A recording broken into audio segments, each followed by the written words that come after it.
Formal na pamamaraan para sa tamang pagtulog, kailan dapat matulog. Ang tamang oras ng pagtulog ay depende sa iyong lifestyle, edad at personal na pangangailangan. Narito ang ilang general guidelines para matukoy kung kailan ka dapat matulog.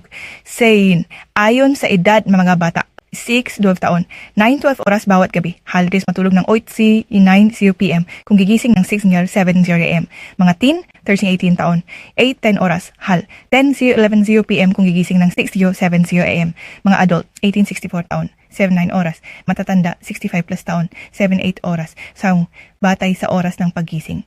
Kung kailangan mong gumising ng 6 a.m., dapat kang matulog ng 10 p.m. para sa 8 oras ng tulog. 9:30 p.m. para sa 8 oras, mas optimal para sa ilang 3. Pakinggan ang iyong katawan kung palagi kang pagod, baka kulang ka sa tulog. Subukang matulog ng mas maaga kung inaantok ka ng husto sa umaga. Consistent na schedule. Mas mainam kung regular ang oras ng pagtulog at paggising, kahit weekends, para sa magandang sleep cycle.